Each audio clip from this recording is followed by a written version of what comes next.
স্বাগত দূরপাঠের আজকের আয়োজনে সাথে আছি আমি আয়েশা বুবলি। দর্শক, আমাদের এই অনুষ্ঠানটি আমরা আয়োজন করে থাকি বিভিন্ন ধরনের কোর্স বা রেসিপির মাধ্যমে, যা দেখে আপনারা খুব সহজে হতে পারেন স্বাবলম্বী। দর্শক, আমাদের যে এবারে কোর্সটি চলছে সেটি হচ্ছে আমরা বিভিন্ন ধরনের সালাদ দেখাচ্ছি আমাদের এই পর্বটিতে। এবং আজকের যে সালাদটি শিখবো সেটি হচ্ছে বিফ উইথ ভেজিটেবল সালাদ এবং ঢাকাইয়া কাবাব স্পেশাল সালাদ। এই সালাদগুলি যিনি দেখাবেন তিনি হচ্ছেন ইশরাত জাহান, পরিচালক ডিউ কিচেন। আপা, আপনাকে স্বাগত জানাচ্ছি। কেমন আছেন? আসসালামু আলাইকুম। আলহামদুলিল্লাহ ভালো আছি। শুভ বিকেল। আপনি কেমন আছেন? ওয়ালাইকুম সালাম আপা, আমিও ভালো আছি। আমরা কোর্সে ফিরে যাব, তবে তার আগে দর্শকদের বলতে চাই, দর্শক আপনারা চাইলে আমাদের সাথে যুক্ত হতে পারেন আমাদের অফিসিয়াল ফেসবুক পেজ দেশ টিভি এন্টারটেনমেন্টে। সেখানে আমরা সরাসরি লাইভে আছি। চাইলে আজকের যে আমাদের বিষয়ে সালাদ তৈরি সেটি নিয়ে প্রশ্ন করতে পারেন, আমরা চেষ্টা করব সকল প্রশ্নের উত্তর দেওয়ার জন্য। চলে যাচ্ছি কোর্সে। আপা, আমরা তো দেখতে পাচ্ছি যে প্রতিদিনই ভিন্ন ধরনের আমরা সালাদ শিখছি। আজকে দুটি ভিন্ন ধরনের সালাদ শিখব। প্রথমে কোনটি শিখব? প্রথমে আমি একটা থাই সালাদ দেখাবো। সেটা হচ্ছে বিদেশি, আর একটা দেশীয় ঢাকাইয়া, আমাদের নিজস্ব ঢাকাইয়া সালাদ একটা দেখাবো, ঢাকাইয়া কাবাব সালাদ দেখাবো। তো প্রথমেই আমি বিফ উইথ ভেজিটেবল সালাদটা দেখাচ্ছি। তো আসলে আমরা বাংলাদেশিরা তো মুসলিম, তারপর আমরা বিফ খেতে খুব পছন্দ করি। তো বিফ দিয়েই আমি এই সালাডটা আজকে মূলত তৈরি করব। আমরা তো প্রতিদিন শিখছি বিভিন্ন ধরনের বিদেশি সালাদ, কিন্তু আমরা শিখেছি। আজকে যেটা শিখছি সেটা কি বিদেশি নাকি দেশি? এটা বিদেশি, এটা থাই একটা সালাদ। তো বিফ দিয়ে আমি তো মূল ইনগ্রেডিয়েন্টসের মধ্যে হচ্ছে বিফ। তো আমি কি এখন শুরু করব দেখানো? জি আপা, আমাদের প্রথমে উপকরণ কি কি লাগছে সেটি যদি দেখি নিই। ও বিফ লাগছে, তারপর হচ্ছে বিভিন্ন রকম ভেজিটেবল। এখানে আছে টমেটো, গাজর, শসা, ক্যাপসিকাম, তারপরে বাঁধাকপি, কাজু বাদাম, চিনি, অলিভ অয়েল, টমেটো সস, তারপর হচ্ছে ফিশ সস, তারপরে হচ্ছে লেমন জুস মানে লেবুর রস, তারপরে হচ্ছে ধনেপাতা, লবণ, গোলমরিচ। আচ্ছা, আমাদের উপকরণ এগুলো লাগছে। তারপর আমরা কাঁচামরিচ কুচি। তাহলে আমরা প্রসেসিং এ যেতে পারি। প্রথমে আমি একটা ড্রেসিং করে নিব, সব বরাবরের মতো যেরকম ড্রেসিং আগে আমি সালাতের আগেই আমি প্রথমে একটা ড্রেসিং করে নেই। ড্রেসিং বলতে আমরা প্রতিদিনই রেগুলার নতুন ড্রেসিং শিখছি। তো ড্রেসিং বলতে আসলে আমরা একটা সসকে বোঝাচ্ছি। হ্যাঁ, সস। এর সাথে কিছু ফ্লেভার অ্যাড হয়, এই আর কি।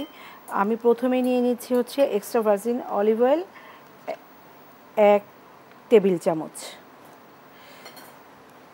তারপর দিয়ে দিব হচ্ছে ফিশ সস, এখানেও 1 চা চামচ। তারপর দিব সয়া সস 2 চা চামচ দিয়ে দিলাম।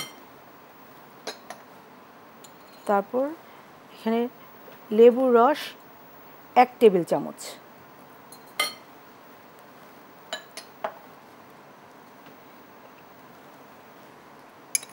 চিনি স্বাদ মতো চিনি। আর হচ্ছে লবণ স্বাদ মতো।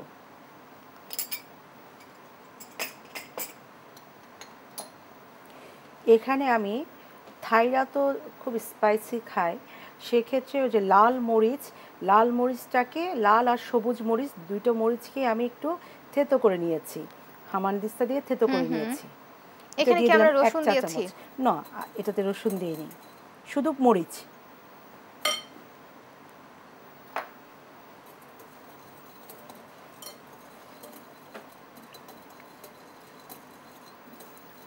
প্রতিটি সালাদের ক্ষেত্রে দেখা যায় যে আমরা কিন্তু নতুন নতুন ড্রেসিং তৈরি করছি। হ্যাঁ,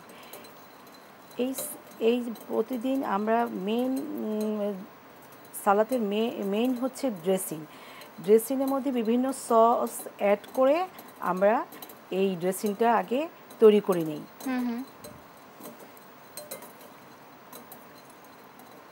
সেক্ষেত্রে কেউ যদি চিনিটা অ্যাভয়েড করতে চায় তাহলে হচ্ছে করা যাবে। আচ্ছা, আরেকটা কথা বলে নেই, যেহেতু আমি এখানে বিফ নিয়েছি, বিফটাকে আমি পাতলা পাতলা স্লাইস করে কেটে আমি এটাতে টক দই, সয়া সস, তারপরে লবণ, গোলমরিচের গুঁড়া, লেবুর রস দিয়ে আমি 1 ঘন্টা ম্যারিনেট করে রেখেছিলাম। ম্যারিনেট করে রাখার পর আমি এটাকে ফ্রাই প্যানে একটু তেল দিয়ে শ্যালো ফ্রাই করে নিয়েছি। আচ্ছা। আর অবশ্যই গোশতটা হতে হবে চর্বি হাড় ছাড়া। তো এইটা শুধু মাংসটা হ্যাঁ, মাংসটাকে আমি তেলে একটু শ্যালো ফ্রাই করে নিয়েছি, মানে একটু একটু হালকা একটু লাল করে ভেজেই, বলতে গেলে ভেজেই নিয়েছি। তারপর আমি একে একে ইয়েগুলো দিয়ে দিব। এখন আমি বিফটা দিয়ে দিচ্ছি, ভাজা বিফ। এখানে আমরা বিফ কতটুকু নিয়েছি? এখানে 1 কাপ বিফের ম্যারিনেট করে রেখেছিলাম আমি, সেটাকে ভেজে, এটা হচ্ছে 1 কাপের থেকে ভাজার পরে একটু কমে যায়, একটু কমেছে, মানে 1.25 কাপ হয়েছে। আচ্ছা। তারপরে এখানে আমি দিয়ে দিব হচ্ছে কাজু বাদাম, এটা হলো রোস্টেড বাদাম, এটাকেও আমি একটু বাটার দিয়ে ভেজে নিয়েছি। এখানে হচ্ছে আমরা কতটুকু পরিমাণ নিয়েছি? 15-16টার মতো বাদাম নিয়েছি। তারপর একে একে করে আমি সব ভেজিটেবল দিয়ে দেবো। প্রথমে দিয়ে দিচ্ছি শসা। শসাটাকে আমি বিচি ফেলে, শসার মাঝখানে বিচি ফেলে আমি এরকম করে জুলিয়ান কাট কেটে নিয়েছি। এখানে শসা আমরা কতটুকু নিয়েছি? শসা এখানে 1 কাপ, গাজর 1/2 কাপ, সবজি তো হচ্ছে নিজের ইচ্ছে মতো বাড়িয়ে কমিয়ে নেওয়া যেতে পারে। ক্যাপসিকাম 1/2 কাপ,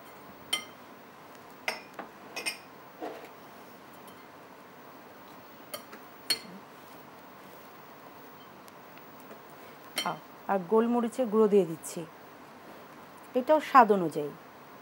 যেহেতু থাইরা একটু স্পাইসি খায়, সেজন্য আমি একটু কাঁচামরিচও দিলাম, গোলমরিচও দিলাম। এক্ষেত্রে এটা ঝাল টক দুটোই, মিষ্টি তিনটাই আছে।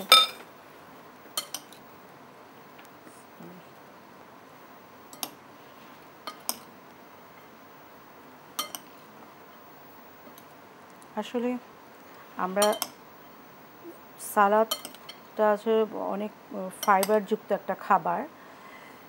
সালাদটা যদি আমরা আসলে নিয়মিত খেতে পারি, আমরা আসলে অনেক সুস্থ থাকবো। যারা ডায়াবেটিক্স পেশেন্ট, তারা কিন্তু কার্বোহাইড্রেটটা ডক্টর অ্যাভয়েড করতে বলে, ভাত রুটি মানে খাওয়া নিষেধ করে দেয়। সেক্ষেত্রে আমাদের তো ভাত রুটি যেহেতু আমরা কম খাবো বা খাবোই না, সেক্ষেত্রে আমাদের তো পেটটা ভরতে হবে। সেক্ষেত্রে আমরা যদি এরকম ফাইবারযুক্ত একটা খাবার, ভেজিটেবল খাই, তাহলে কিন্তু আমাদের পেটটাও ভরে যাবে, আমাদের নিউট্রিশনেও কোনো ঘাটতি হবে না। আবার যেহেতু এখানে বিভিন্ন ধরনের সবজি আছে, সেক্ষেত্রে দেখা যায় ভিটামিনও পাওয়া হচ্ছে। আবার যারা ডায়েট করেন, তাদের জন্য এটা খুবই একটা হেলদি খাবার, যে ভাত ফাস্টফুড না খেয়ে যদি একটা শুধু সবজি খেতে পারে। তবে এইটা খেয়াল রাখতে হবে, কারণ যেহেতু এইগুলো কাঁচা সবজি, এগুলো অ্যাসিডিটি, যাদের অ্যাসিডিটির প্রবলেম আসছে, তারা এটা বুঝে খাবেন। যদি আপনি ডিনারে অ্যাসিডিটি হয়, সাধারণত রাতেবেলা কাঁচা খাবারটা খেলে অ্যাসিডিটি প্রবলেম হতে পারে। সেক্ষেত্রে আপনি এটা দিনের যে কোনো সময়ই সালাডটা খেয়ে নিতে পারবেন। আচ্ছা, সেক্ষেত্রে এই সালাডটা আমরা কিসের সাথে পরিবেশন করতে পারি? আসলে আপনি কিভাবে খাবেন, কিসের সাথে খাবেন, এটা সম্পূর্ণ আপনার রুচি। আপনি যদি মনে করেন এটা আপনি শুধু খাবেন, এটা একটা ফুল ডিশ, এটা কিন্তু ডায়েট চার্টেও হচ্ছে রাখা যেতে পারে। ফুল ডিশ, মেইন ডিশ, আপনি এটা মেইন ডিশ হিসেবেও খেতে পারেন। আপনি যদি মনে করেন এটা সাইড ডিশ হিসেবে খাবেন, পোলাও, ভাত, বিরিয়ানি, পরোটা, নানের সাথে খাবেন, সেটাও খেতে পারেন। তবে সেটা আপনার উপর ডিপেন্ড করবে যে আপনি কিভাবে খেতে চান।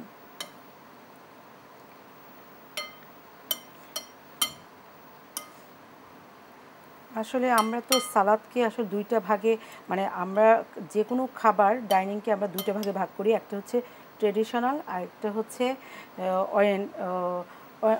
ওরিয়েন্টাল আর কি। তো আমরা এই ট্রেডিশনাল খাবার বলতে বুঝি হলো ইউরোপিয়ান, যেগুলো একদম লাইট স্পাইসি, সেগুলো। আর এশিয়ানরা ধরেন একটু স্পাইসি খাবার বেশি খায়, তো এটা এশিয়ান এশিয়ান সালাদ হিসেবে এটা খুব জনপ্রিয়। থাই, ভিয়েতনামি, চায়না ধরেন এই সালাদটা খুবই জনপ্রিয়।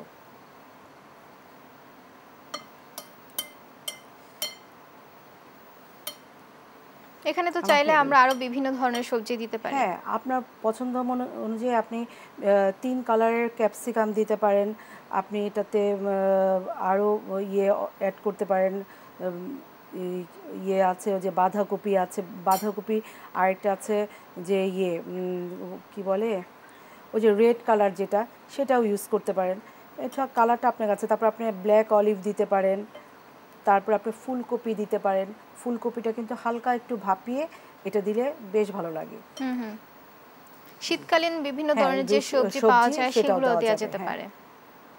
আপনি বাদামের মধ্যে আপনি কাজু বাদামের সাথে আপনি চীনা বাদামটাও দিতে পারেন, সেটা আপনার পছন্দ অনুযায়ী।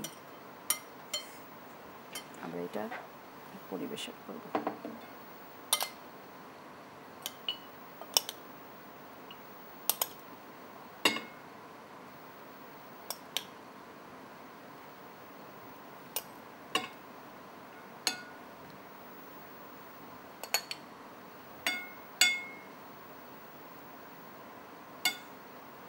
এই সালাডটি তো আমরা যে কোনো খাবারের সাথেই আমরা পরিবেশন করতে পারি। চাইলে হচ্ছে ডায়েট চার্টের সাথেও অ্যাড করা যেতে পারে, যেহেতু এখানে বিভিন্ন ধরনের সবজি আছে। জি, দেখেন অনেক কালারফুল লাগছে কিন্তু।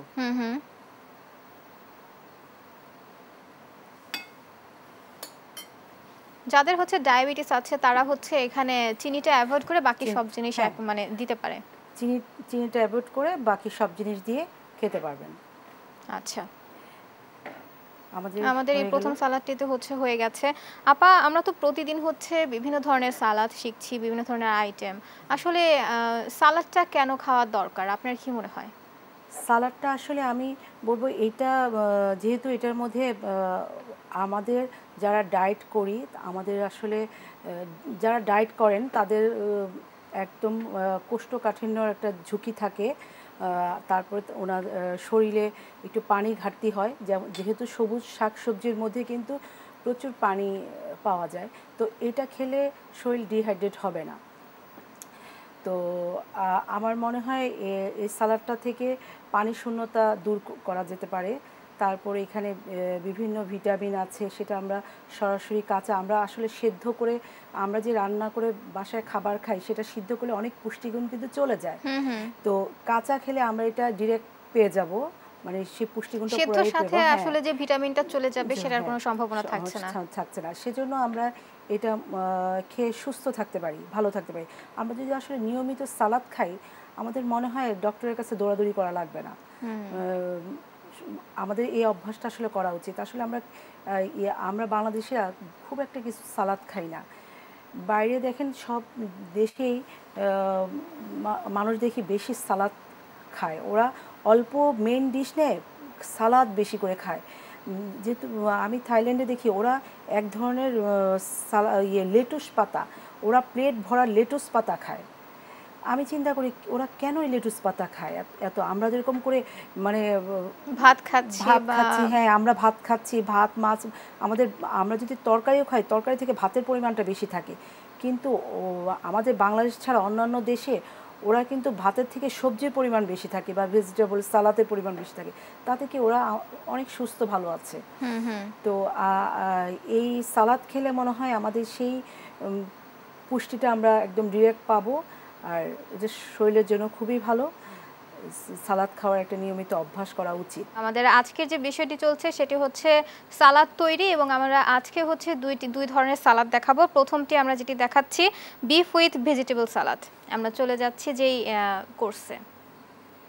আপা, আমরা তো দেখছিলাম যে বিফ উইথ ভেজিটেবল সালাদ সেটি শিখছিলাম, আসলে কি কি উপকরণ লাগে, কি কি লাগছে এটি নিয়ে যদি আমরা আবার বলি যে আসলে প্রথমে যে আমরা ড্রেসিংটি তৈরি করেছি সেটি কিন্তু প্রতিদিনই ভিন্ন ভিন্ন ড্রেসিং তৈরি করছেন, সেক্ষেত্রে আসলে ড্রেসিং করার যেই পদ্ধতিটা সেটা কিভাবে নিয়ে আসছেন?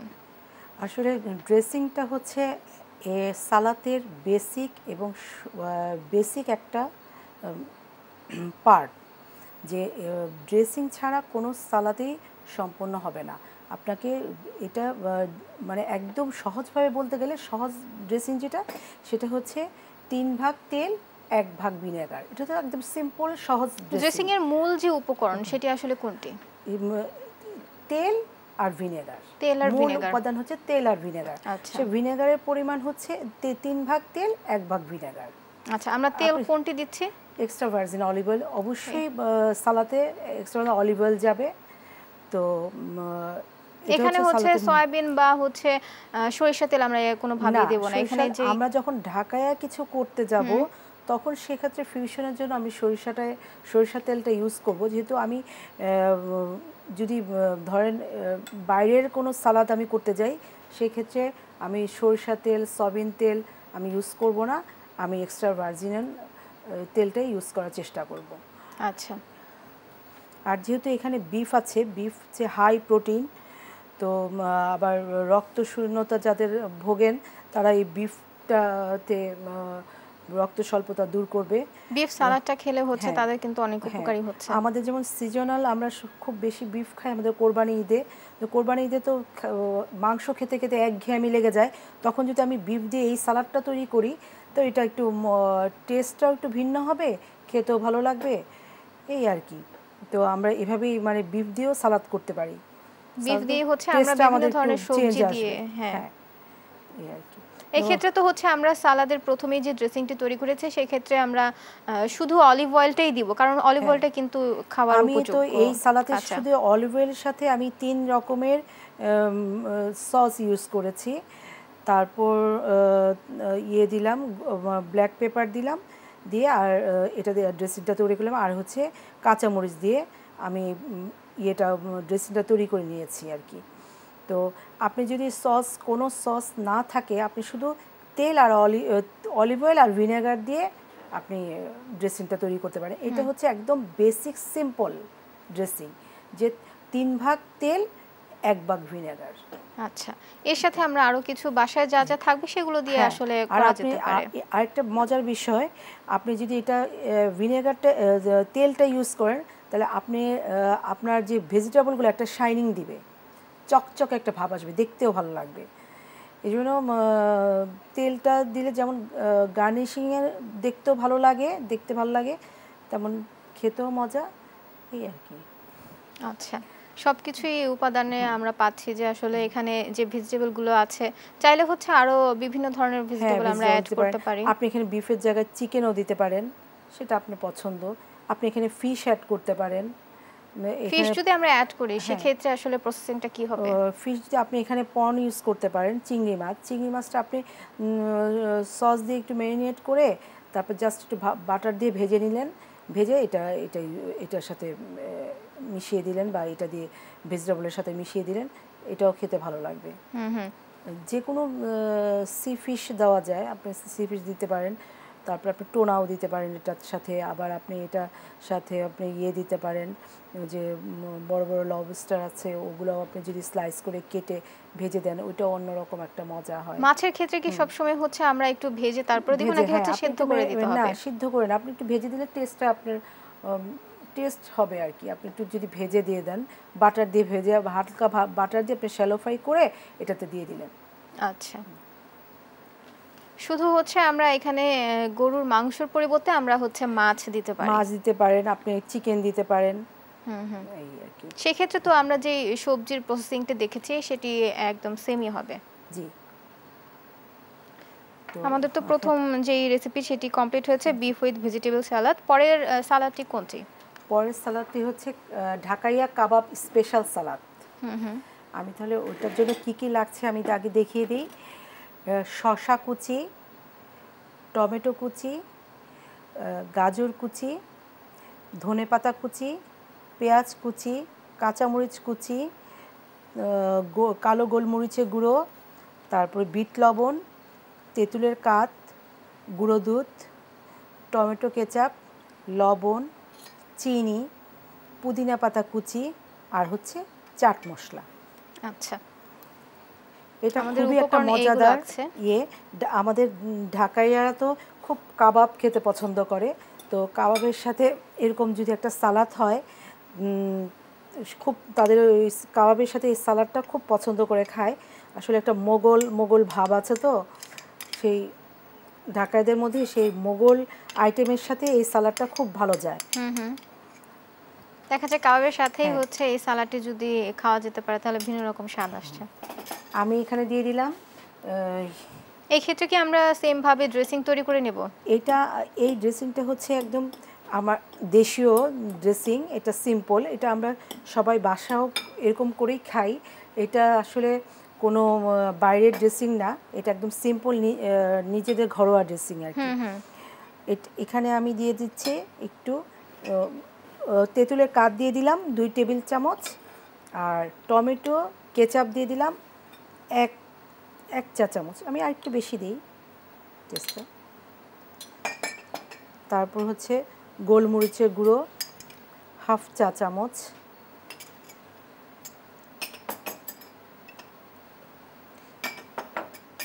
লবণ স্বাদ মতো,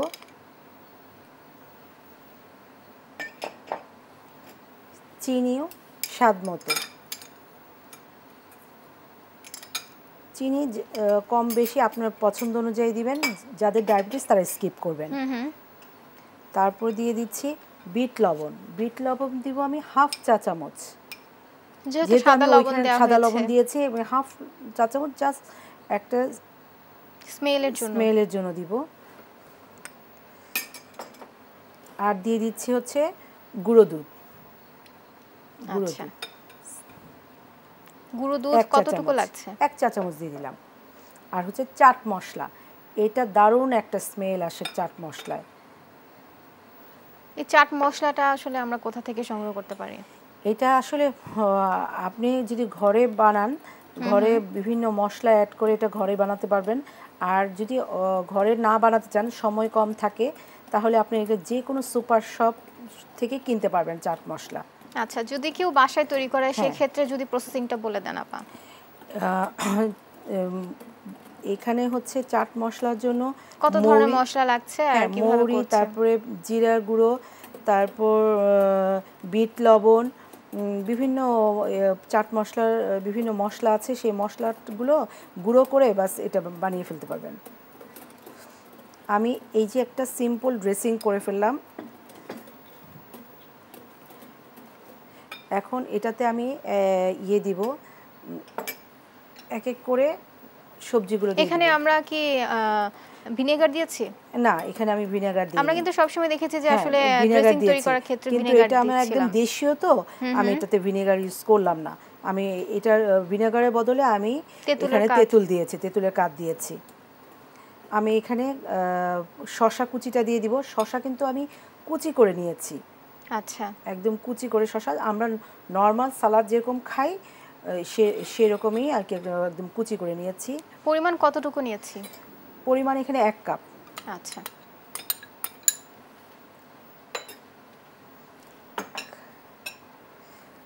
গাজর আধা কাপ, একদম কুচি করা। শসার সাথে আমরা শসার যে সাইজে নিয়েছি সেই সাইজে নিয়েছি। তারপর টমেটোটা কুচি করে নিয়েছি। টমেটোর মধ্যে আমি বিচিটা ফেলে দিয়েছি। টমেটো কুচি করে নিয়েছি। এর একটা কারণ হচ্ছে, যদি বিচি থাকতো তাহলে বিচি সহ যদি আমি এটা দিতাম তাহলে এটা পানি ছেড়ে দেয়। আচ্ছা, আপনি শসা আর টমেটো যখন সালাদ করবেন তখন বিচিটা ফেলে দেওয়ার চেষ্টা করবেন। যদি বিচি সহ সালাদটা করেন, সালাদটা খুব সহজেই পানিটা ছেড়ে দেয়, নষ্ট হওয়ার সম্ভাবনা থাকে, সেজন্য আমি বিচিটা ফেলে দিয়েছি। তারপর দিলাম পুদিনা পাতা 1 চা চামচ। তারপর ধনিয়া পাতা, ধনিয়া পাতা আমরা কতটুকু পরিমাণ দিয়েছি? 1 চা চামচ। এখানে 1 চা চামচ হচ্ছে পেঁয়াজ কুচি। আমি কিন্তু এই পর্যন্ত যতগুলো সালাদ করেছি আমি কিন্তু খুব কম পেঁয়াজ ইউজ করেছি। তো এটা যেহেতু ঢাকাইয়া খাবার, আমরা তো পেঁয়াজ মরিচ খুব পছন্দ করে ঢাকাইয়ারা, সেজন্য আমি এখানে আজকে পেঁয়াজ অ্যাড করেছি। এই যে কাঁচামরিচ কুচি, কাঁচামরিচ এখানে আমরা 2 কালারের নিয়েছি। হ্যাঁ,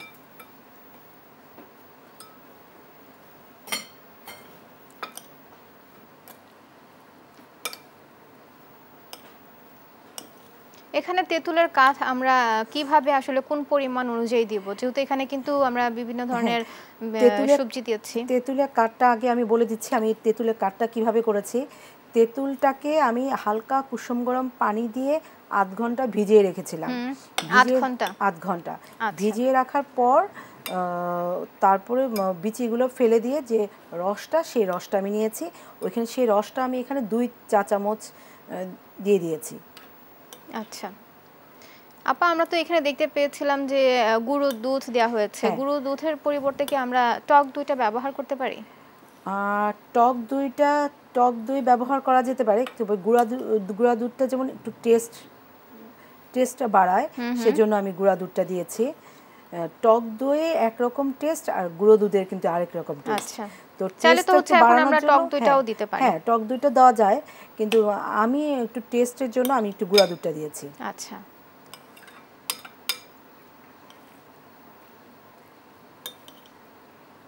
আমরা যে সালাদটি করছি সেটা একদম শুকনো এটা ধরেন এটা হচ্ছে কাবাব দিয়ে খেতে খুবই মজা। কাবাব নান দিয়ে খাওয়ার জন্যই এটা বেস্ট। যেহেতু এখানে কিন্তু 3 ধরনের টেস্টই আছে, টক ঝাল মিষ্টি, সেক্ষেত্রে দেখা যায় যে ব্যালেন্স থাকছে। টক ঝাল মিষ্টি আছে, তারপর চাট মশলা আছে, একটু অন্যরকম টেস্ট। এটা কাবাবের সাথে এটা খুব ভালো যাবে আর কি, কাবাব নানের সাথে।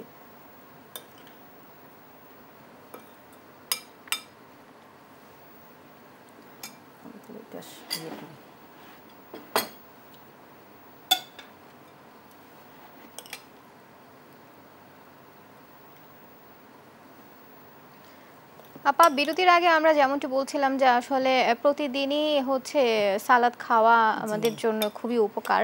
সেক্ষেত্রে আসলে কতটুকু পরিমাপ খেলে সেটা আসলে সুবিধা হবে? আপনি প্রতিদিন যদি 100 গ্রাম সালাদও খান, 100 থেকে 150 গ্রাম সালাদ খান, আপনার মোটামুটি পুষ্টি কাভার হয়ে যাবে। তো প্রতিদিন সালাদ 1 বাটি সালাদ খান আপনি প্রতিদিন, বেশি খাওয়ার দরকার নেই। 1 বাটি সালাদ যদি প্রতি বেলায় খেতে পারেন, তো আমার মনে হয় আপনার একটা পরিপূর্ণ একটা পুষ্টি পেয়ে যাবেন। হয়ে গেল আমাদের সালাদ তৈরি। আপনারা দেখছেন আমাদের নিয়মিত আয়োজন দূরপাঠ, এবং আমাদের আজকের যে বিষয়টি চলছে সেটি হচ্ছে সালাদ তৈরি। আমাদের আজকের 2টি বিষয়ের মধ্যে আমরা পরবর্তী যে রেসিপি সেটি হচ্ছে ঢাকাইয়া কাবাব স্পেশাল সালাদ, সেটি দেখাচ্ছি। আপা, আমরা তো হচ্ছে ঢাকাইয়া কাবাব স্পেশাল সালাদ সেটি তৈরি করেছি। সেটির আসলে প্রথম যে আমরা ড্রেসিংটি তৈরি করেছি সেটি নিয়ে যদি আমরা আরেকবার বলি যে আমরা কিভাবে ড্রেসিংটি তৈরি করেছি। আমি এখানে হচ্ছে দিয়েছি তেঁতুলের কাঠ, তারপর হচ্ছে টমেটো সস, আর হচ্ছে বিট লবণ, আর হচ্ছে চাট মশলা, গোলমরিচের গুঁড়ো আর দুধ দিয়ে আমি একটা ড্রেসিং করেছি। তারপর একে একে সব ভেজিটেবলগুলো দিয়ে কাঁচামরিচ কুচি, ধনেপাতা কুচি, পুদিনা পাতা কুচি দিয়ে দিয়েছি। আচ্ছা, এটা হয়ে গেছে। এটা খুব সহজেই আসলে ঝটপট হয়ে গেছে এই সালাদটি। কাবাব স্পেশাল তো, এটা কাবাব নান দিয়ে এটা বেশি ভালো লাগবে খেতে। তারপর আমরা যে প্রথম রেসিপিটি শিখেছিলাম সেটি হচ্ছে বিফ উইথ ভেজিটেবল সালাদ। সেটি যদি আমরা উপকরণ কি কি লাগছে এবং ড্রেসিংটা কিভাবে তৈরি করেছি সেটি যদি আমরা আরেকবার বলে দিই।